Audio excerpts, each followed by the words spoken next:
My name is Tony Huey. I'm the Chair of the Board of Debating SA, and welcome to our Grand Final day. We acknowledge that we are meeting on the traditional country of the Kaurna people of the Adelaide Plains. We recognise and respect their cultural heritage, their beliefs and relationship with the land.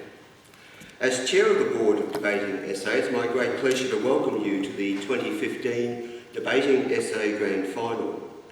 Today is the conclusion to another terrific and very, very busy year of competition. I thank and commend all debaters who have taken part this year. I hope that you've learned a lot about and improved your skills in the art and craft of debating. I hope you've also enjoyed working with your colleagues and, very importantly, had a lot of fun along the way. Debating SA is totally committed to promoting and supporting debating as a very valuable and a very worthwhile skill for our young people.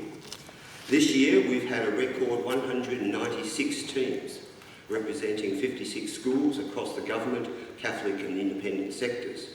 We're honoured to have the support and patronage of the Governor of South Australia, His Excellency Hugh Van Laar. All teams taking part in today's Grand Finals will be presented with a medallion of recognition at a ceremony to be held on Friday the 30th of October, commencing at 5 p.m. Final arrangements for this ceremony will be confirmed and advised as soon as possible. Sincere thanks to James Tran and Sonia Lowen for their unstinting commitment and hard work in organising and running our program, as well as providing training and resources for all our schools. We thank the army of parents, coaches, teachers, adjudicators, families and helpers who have provided invaluable support in so many ways for all our debaters.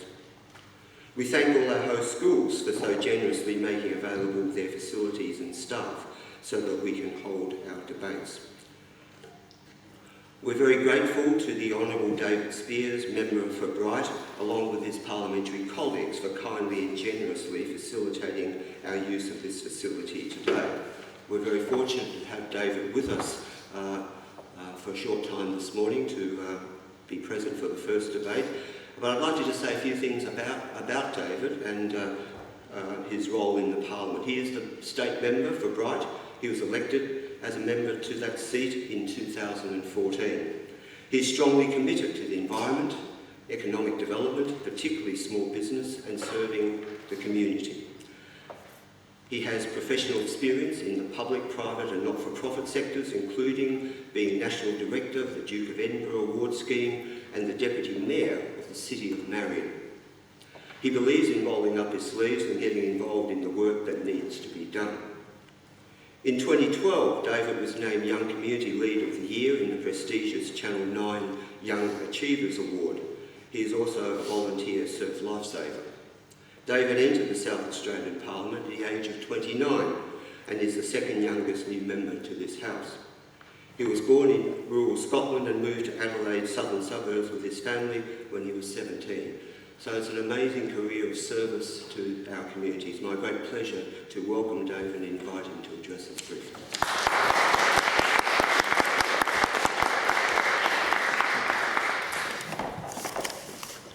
Thank you very much, Tony, for that kind introduction, and good morning, everyone, competitors and your friends, family and other guests. It gives me great pleasure to be able to welcome you to the House of Assembly, part of the South Australian Parliament. It's a beautiful chamber to be able to do this in. I think it is held out as one of the most beautiful parliamentary chambers in all of the Westminster system, and certainly in the Australian parliaments. It's a great place to spend many hours, and I do spend many hours sitting up there under the 22 sign there. That's my spot on the back bench as one of the most junior members of the South Australian Parliament, and I sit directly behind the whip, who sits directly behind the opposition leader, because I'm the deputy whip of the opposition, which means that while most members of Parliament get to spend only a couple of hours sitting down here, for my sins I get to spend 5 or 6 hours a day.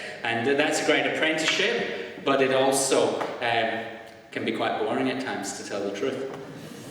Look, I really want to commend you for getting this far through the debating process. There is no greater skill in public life, in any form of career, than being able to communicate effectively with people. Many years ago when I was, well, not that many, I suppose I'm not that old, but a few years ago when I was at law school, I bumped into a lady in the lift of the building where I was working. I had a part-time job in the state government's office for youth, in youth affairs, and I bumped into a lady in the building who worked in another area, and she was heading out at lunchtime, and I was just asking her what she was doing, and she said she was going to a rostrum club. I didn't know what that was. We got talking. She said it was about helping develop public speaking skills. And so she invited me along, and I was about 21, 22 at the time, and for the next 7 or 8 years I attended every Monday lunchtime a rostrum club. I hated public speaking, but over the years, bit by bit by bit, I was just developing week on week the ability to communicate, the ability to pose an argument, the ability to debate.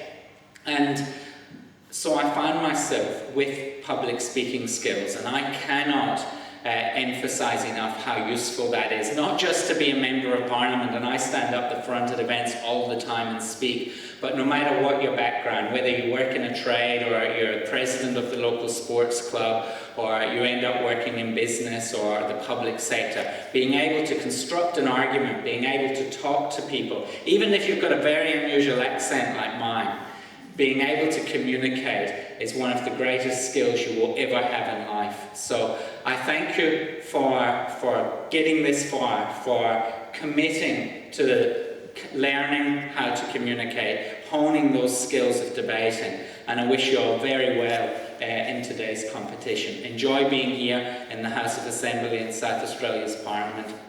Make the most of the day, and to those who win, congratulations. To those who don't, it does sound like a bit of a contrived statement, but it is the taking part that counts. It is honing those skills, and it is being able to communicate effectively with each other and wherever you go in your careers. Thank you.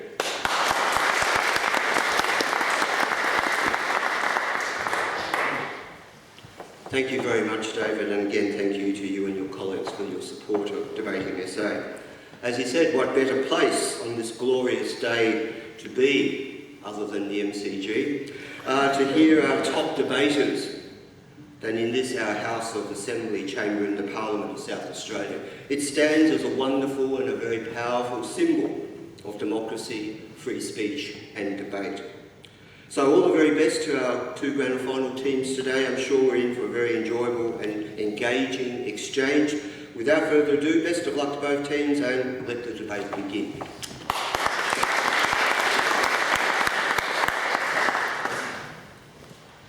Good morning, ladies and gentlemen. My name is Andrew Thomas, and it is my pleasure to welcome you to 2015 Year 8 Division Debating SA Grand Final Debate. The topic of the debate is that non-parenting is out of control. Hoping to convince you the truth of this morning's topic is the affirmative team from Pembroke School, consisting of first speaker Charlie Abbott, second speaker Emma Tam, and third speaker Annika Simmons.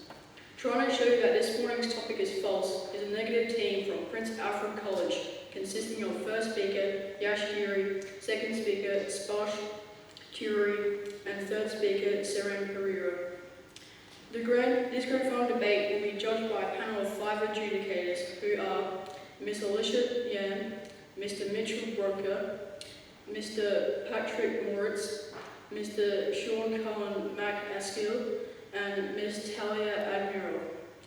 The speaking time of the debate is 4 minutes. A single warning bell will sound at 3 minutes, and a double bell will sound at 4 minutes. If required, a continuous bell will sound 30 seconds after the second bell, indicating that the speaker must conclude their speech. I ask that all mobile phones and other electronic devices be switched off for the duration of the debate. I declare this debate open and call upon Charlie Abbott to open the affirmative case.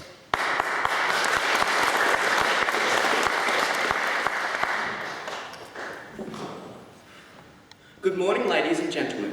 Mr. Chairman, topic for today's debate is that modern parenting is out of control. We define modern as referring to the current generation of children being raised in the 21st century. Parenting we define as the manner by which a parent raises their child, and we define out of control as increasingly difficult to manage. We, the affirmative team, strongly believe this to be true. As first speaker, I will contrast the parenting styles of our parents' generation and our own. I will also address the massive information out there about the right way to parent. Our second speaker, Emma, will talk about the effects of out-of-control parenting on not only the child, but also on the parents. Our third speaker, Annika, will rebut the other team's arguments and sum up our team case. To begin, I thought I would do a quick Google search, for some of the experts in the field of parenting. 3 hours later, I realised there was an abundance. This, ladies and gentlemen, is one of the problems. Hundreds, possibly thousands of different experts, each telling our parents to do hundreds, possibly thousands of different things, all aimed at turning out the healthiest, most accomplished, most balanced offspring. Back in the good old days, our parents' had it easy. All they had to do was feed them, clothe them, and for the more enlightened, a quick browse of Dr. Spock provided all the reassurance required. Such simpler times, ladies and gentlemen. Today's parents are forced into considering little Johnny's emotional and intellectual welfare at every stage from conception onwards, until they become confused, anxious, emotional wrecks themselves with the stress of it all.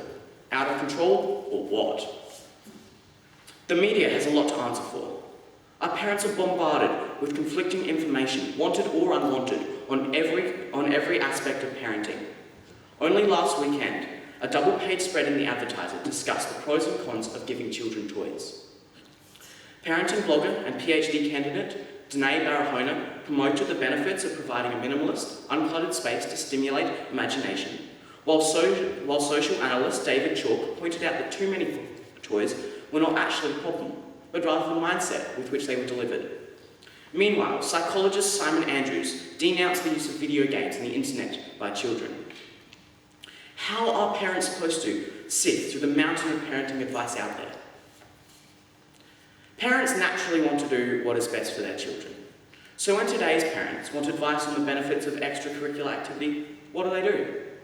They consult trusty Lord Google, who rewards them 0.29 seconds later with 12,800,000 results to ponder.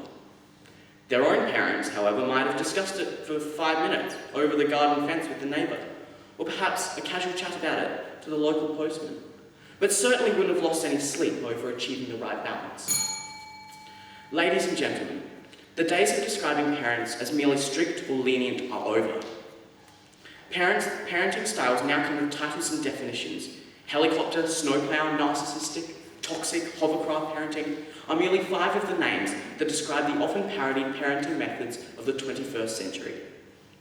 Let me tell you a little bit about these colloquial names, some of which already have their own Wikipedia pages. Helicopter or hovercraft, a parent who takes an overprotective or excessive interest in the life of their child or children. Snowplow, a parent that has their eye on the future success of their child, and anyone or anything that steps in their way has to be removed. And narcissistic, a parent whose child is an extension of themselves rather than an individual. All of these descriptions are brought in through media. Forever, parents are judged and peered at down the pointy noses of others. Emma will elaborate on this point later on. So, ladies and gentlemen, Mr. Chairman, we, the affirmative team, passionately believe that modern parenting is out of control. From thousands of experts with different ideas to the abundance of names used to mock different types of parenting. How could you believe otherwise? Author of Future-Proofing Your Child, Kathy Walker describes modern parenting as a virus. And, well, we all know how out of control viruses can get. Thank you.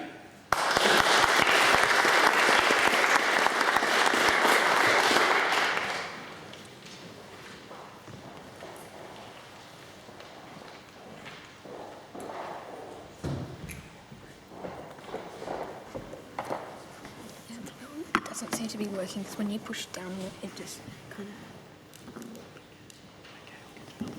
Thank you. And, Jane.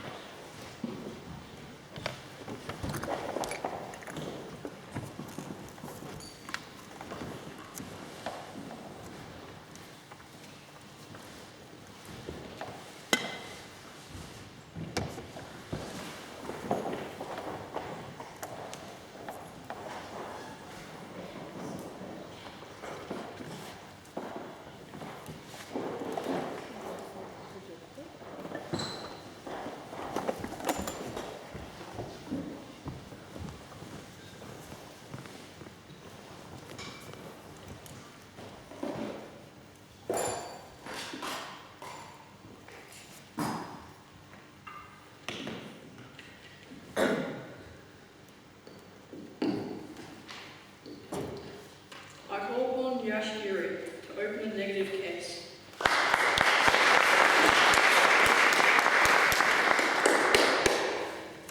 Good morning, Mr. Chairman, ladies and gentlemen. The topic for our debate is that modern parenting is out of control. Now, we disagree with the definition given by the opposition because we define modern parenting as child-centered parenting that does not include controlling children like helicopter parenting. And we also define out of control as comprising unusual practices, including being too strict and overprotective, and too lenient and underprotective. However, we, the negative team, believe that this statement is false. Today, as first speaker, I'll be talking to you about how modern parents need to be vigilant and how they allow their children freedoms. Our second speaker will be talking about how modern parenting is good for the well-being of children. And our third speaker will rebut and sum up our team case. Now for some rebuttal. The opposition has stated that modern parents rely on electronics and information to learn how to parent. Now, while this may be the case, modern parents are simply taking advantage of the resources that they have available to them in this age. They are adapting to take advantage of changing environments, to assist them in their parenting. And that is certainly not out of control. It is smart. Now to my points. My first point is that we live in a digital age with social media and digital forms of communication, which poses many risks. Understandably, parents have to be vigilant about their children's online activity to ensure their safety. According to the Australian Communications and Media Authority, 31% of children owned a mobile phone in 2013, a 5% increase from the previous year, with a further 60% of mobile phone owners having a form of social media. Now, the Australian Federal Police, in their 2013 Cyber Sex Crimes Report, stated that online sex crimes involving minors have increased by 2,000%, from 2004 to 2010, corresponding with children's increased use of social media. With these predators lurking on the web as society is technologically evolving, parents have to evolve as well to adapt to their changing circumstances. This is evolution, and it is not out of control. My second point is that modern parents are not too controlling over their children, as they allow them freedoms in choice of employment, unlike traditional parents. According to sociologist Chance Clotter, in his 2010 report, The Effects of Parental Influence on Their Children's Career Choices, traditional parents try to influence the career paths of their children, where children of specific genders were forced by their parents to go to gender stereotypical roles. Conversely, parents nowadays try to avoid interference in their children's employment choices. This is illustrated by the Australian government in its Workforce Participation Report, stating that female workforce participation has increased from 44% in 1983 to 60% in 2013, coinciding with the use of modern parenting techniques. This shows that modern parents are not unidimensional and monolithic, like traditional parents, but multidimensional and pluralistic, fostering progressive values in their children. In conclusion, we believe that modern parenting is not out of control, as modern parents bestow the perfect balance of being overprotective and underprotective, being necessarily vigilant when online safety is at risk, and necessarily lenient in children's employment choices. Thank you.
To continue the affirmative case, please welcome Emma Tam.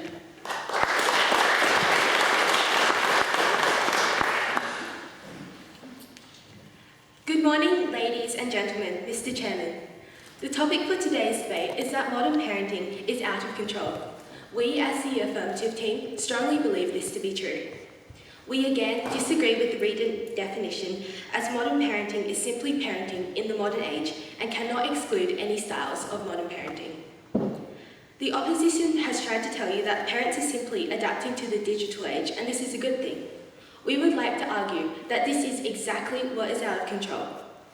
Many factors have contributed to the loss of control, one of them being social media, something modern that was not around in the days of Mother Knows Best. Ladies and gentlemen, the loss of control is a recent happenstance that can be contributed to technology. Our first speaker, Charlie, has spoken on the differences between parenting back in the day and modern parenting. He has also told you about the different types of parenting labels. I will be speaking about the evidence of out-of-control parenting through the effects on a child's development, as well as the effects on a parent's inter- and intrapersonal lives. However, firstly, I want to point out to you just how out of control the general concept of parenting is today. The problem is that specifically, we don't know what parenting is supposed to be. In fact, parent as a verb only entered common usage around 1970. Just Google parenting and you'll find hundreds of debates in themselves. To breastfeed or not to breastfeed, to co-sleep or not to co-sleep, to swaddle or not to swaddle, to vaccinate or not to vaccinate, to gender orientate or not to gender orientate, to expose them to technology or not allow them to watch TV. Maybe Shakespeare once asked to be or not to be, but 400 years later, parents find themselves embroiled in the latest claims, the expert research, the new parenting techniques. There are more ways than ever to raise a child, more opinions who claim that theirs is the correct way, and there are even articles which tell you how to navigate the advice itself. This, ladies and gentlemen, is what is pushing parenting to be more out of control than ever. My second point focuses on the evidence of out-of-control parenting in the children's emotional well-being when they are growing up and when they are adults. For years, sociologists have worried that modern parenting methods, such as the recent helicopter parenting that our first speaker Charlie has mentioned, would make the child display increased maladaptive traits. If I quoted all the studies which prove this to be true, this speech itself would go out of control. So instead, I shall present you with just one thorough source, the Journal of Child and Family Studies, and I quote them, that helicopter parenting decreased adult children's feelings of autonomy, competence and connection. The evidence of out-of-control parenting is starting to be noticed as the ones who have grown up with it begin to display decreased independence. Additionally, this lack of self-esteem can later lead to a negative influence on their financial earnings. Modern parenting is so out of control that it has detrimental effects, not only now, but also when the children are adults.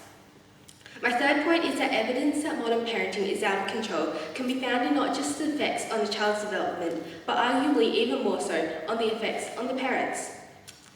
The Guildford journals have reported that the modern-day concept of overparenting can lead to anxiety and unnecessary stress for the parent themselves.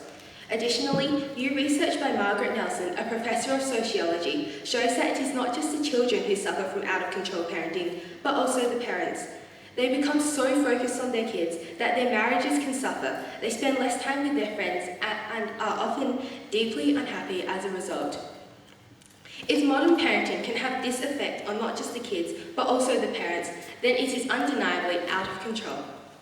In conclusion, modern parenting is out of control because of the extent of its negative consequences on the child's and parents' lives. I shall leave you with a quote by D.H. Lawrence, an English novelist from the 1800s. How to begin to educate a child. First rule, leave him alone. Second rule, leave him alone. Third rule, leave him alone. That is the whole beginning. That was 200 years ago, but now it's becoming increasingly apparent that modern parenting is out of control. Thank you.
To continue the negative case, please welcome Sparta Tuara.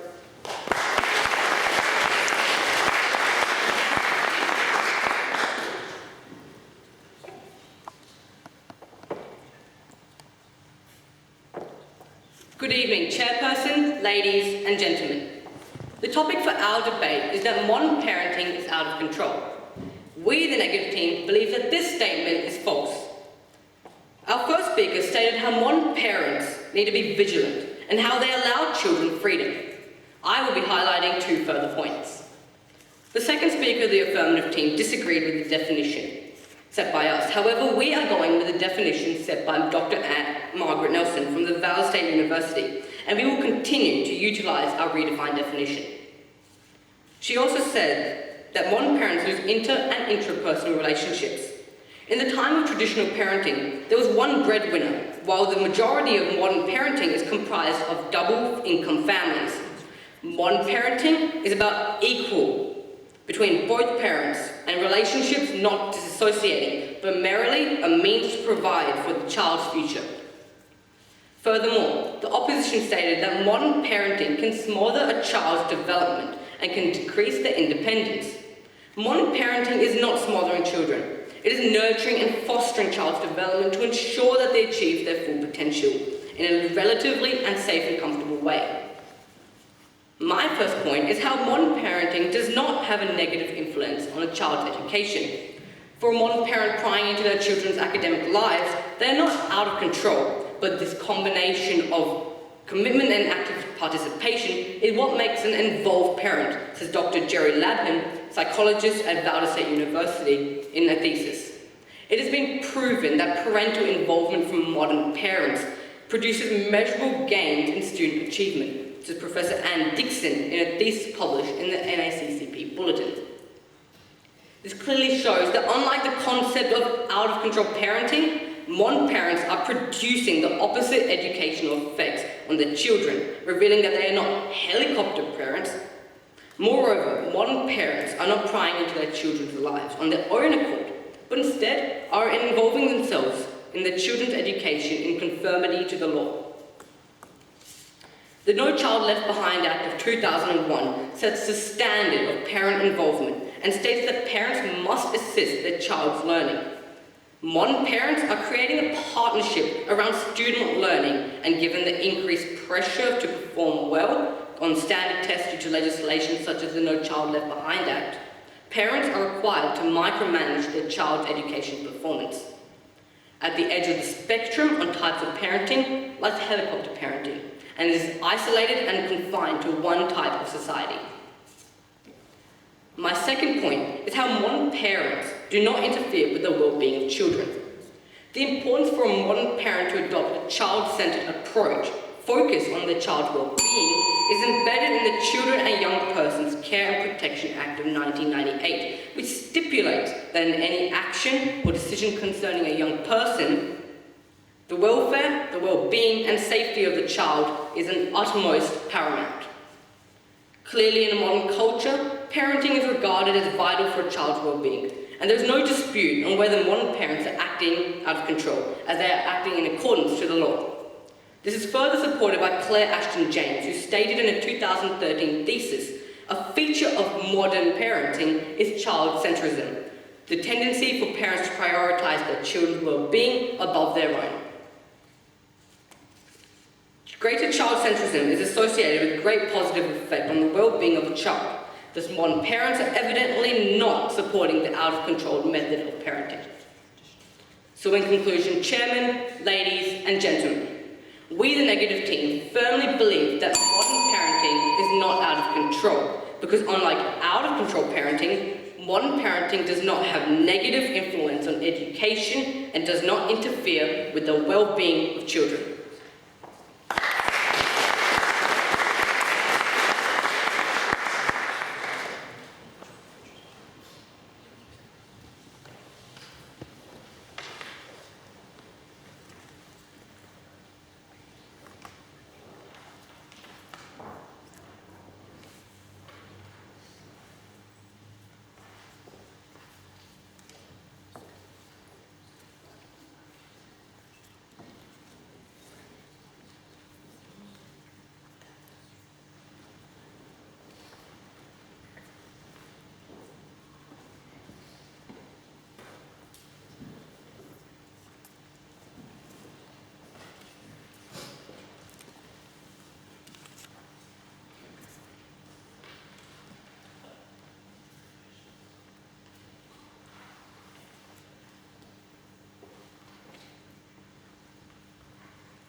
To conclude the affirmative case, I call upon Alfred to return.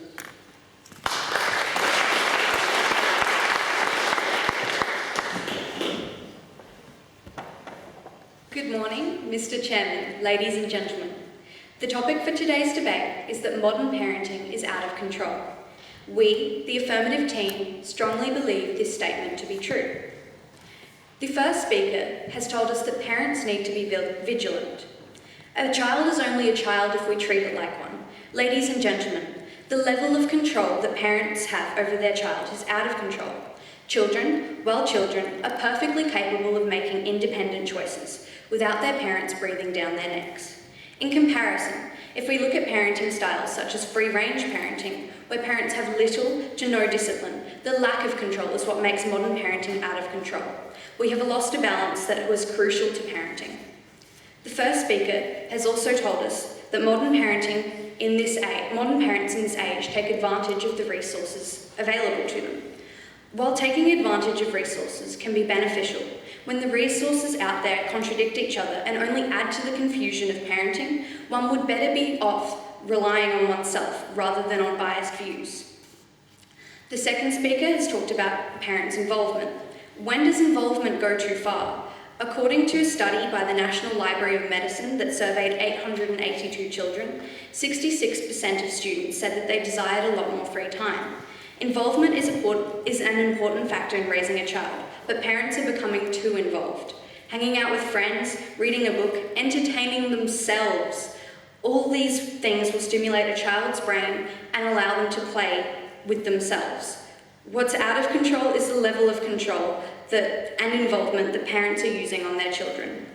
The second speaker also talked about modern parenting being good for education. Studies by Forbes and LearnVest show otherwise. They found that when modern parenting becomes over-involved, it has detrimental effects on the child's well-being. Our first speaker expressed that with the thousands of parenting techniques in this modern age, parents are becoming increasingly confused on how to raise their child, further explaining that the sheer number of parenting techniques is what makes modern parenting out of control. He went on to talk about the media and how contradicting views of experts are putting people through turmoil. Our second speaker outlined the negative effects of out-of-control parenting and how they are affecting not only parents, but children as well. She went on to talk about the level of control parents use can affect a child's emotional well-being and development, and that the number of studies related to out-of-control parents is out of control itself. She emphasised that the key to raising a child was to make his own choices, and that in today's society, we are doing anything but. In conclusion, parenting in this modern age has become increasingly confusing over the years, as every mummy blogger and so-called expert throws their contradicting opinions at young, impressionable parents. What's out of control is the sheer number of parenting styles, opinions, and judgments. Parents can no longer raise a child with their instincts. No. Now parents are bombarded by what other people think is the right way to raise someone else's child. Modern parenting is most certainly out of control. The pressure to be a perfect parent is yet another unrealistic expectation for today's society. Parenting has never been easy, but modern parenting has never been harder. Thank you.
To conclude a negative case in this morning's debate, I call upon Saran Pereira.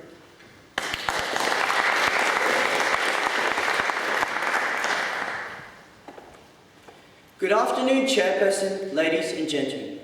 We firmly disagree that modern parenting is out of control. Before I start, there are some key flaws in the opposition's case. The first speaker has said that modern parenting is out of control because it is becoming more complex and various. 50 years ago, parenting styles were hardly the topic of conversation, let alone the articles and books written on the subject. It was simply expected that you raise your children the same way as your parents raised you, and the way their parents raised. As technology has evolved, as our lives have progressed, and parenting has to change with it. Parenting is a sign of evolution as a society. Like any science, it is being refined and classified into styles of parenting, and there is more and more exposure to this. This does not mean it is out of control. The first speaker also said, why do we need to take concern with parenting? It is obvious that stable families have a large bearing on mental health of the general population. If the majority are brought up in loving and caring family environments, the stronger and healthier the child will be, hence the healthier the population. Regardless of religious belief or culture, parents of healthy family environments have the biggest influence on the child. Any decent human would initiatively know this. This is why investing in parenting is so important and will never be out of control. The first speaker also said that modern parenting is more complicated than traditional. Out of control parenting is merely a label that reflects the intense media reaction trying to formalize and organize parenting styles into theory. Parenting is ever-changing. The very fact is it is something that is in a flux. If we adopted traditional parenting styles in the 30s and 40s, they would not be relevant in this modern time. Parenting style fits the time at hand.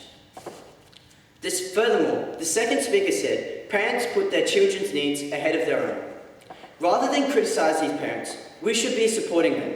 We live in a society where the success or failure of grown-up life is directly tied to the quality of the care one receives in childhood. It is a sign of the changing times. By exposing children to different things like music, sports trips, and the zoo, is creating children whose strength and creativity evolve to meet these new challenges. We are creating kids who can adapt and think on their feet in an ever-changing world. This can only be a good thing. The second speaker said that modern parenting is harming children. A study by Geekus and Squalby highlighted that perceived parental involvement is essential to the adolescent's psychological well-being. The second speaker also said that parental influence is negative. This is not so. Parenting characterized by both high warmth and high control, authoritative parenting, is associated with good child outcomes. Children of parents who are both warm and high in behavioral control tend to do well in school, have high self-esteem, be independent, and have strong friendships. The third speaker said parental involvement has a bad effect on education and development. Those certain parental behaviours are associated with positive outcomes in children.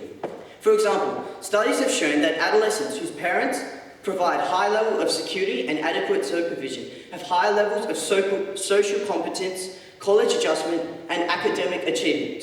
You cannot blame parental styles for the negative effects of outcomes. Children upbringing is based on multifaceted factors such as relationship, education, teachers, and many more. To blame parental style is wrong.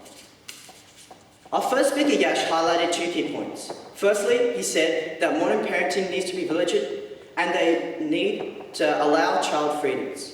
Our second speaker, Subhash, emphasised two other points. Firstly, he highlighted that modern parenting is vital for the children's well-being and has a positive effect on children's education. So, Chairperson, ladies and gentlemen, modern parenting is not out of control.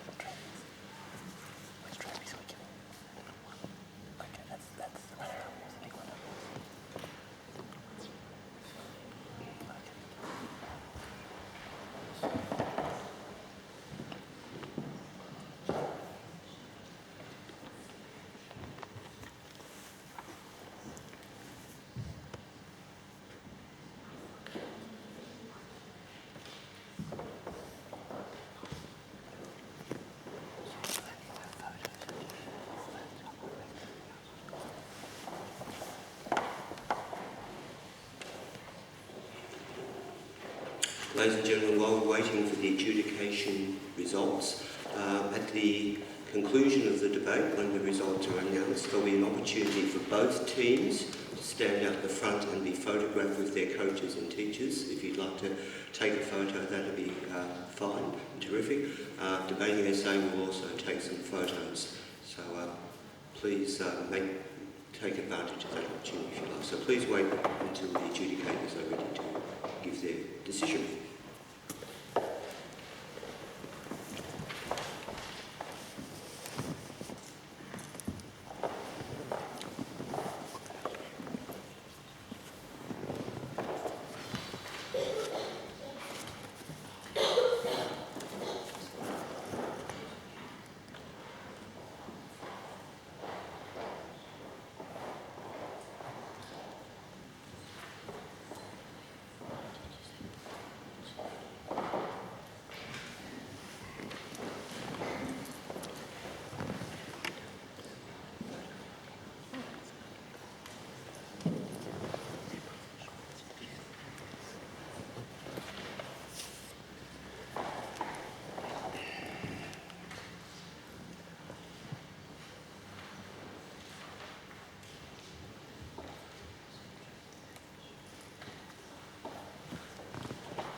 I call upon a representative of the adjudication panel to come forward and award the debate.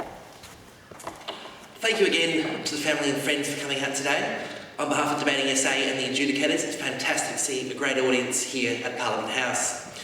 As is the process with all adjudication panel debates, it works on a total score or a total majority.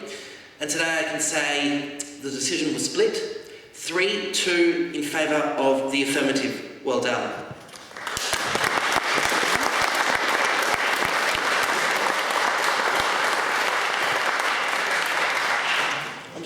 invite our guest host today, David Spears, to give out the debating award today.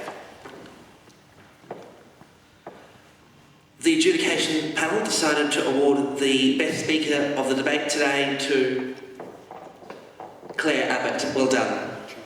Oh, sorry, Charlie Abbott. Sorry, well done.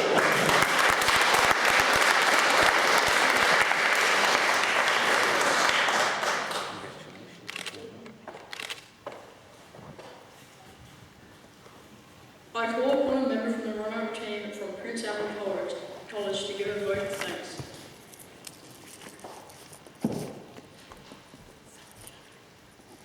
Would like to thank everyone for coming here today, especially the audience. The adjudicator, the chairman, timekeeper, everyone pretty much, and most of all, thank you Pembroke for the wonderful competition. Thank you.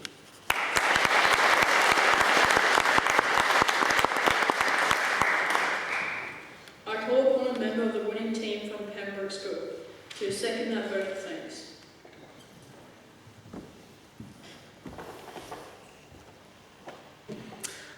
Thank you to everyone pretty much. Thank you to the audience, great audience. Thank you to the negative team PAC. Thank you to the adjudicators, all 5 adjudicators, and the timekeeper and the chairperson. Thank you very much. Yeah, thank you. Thank you.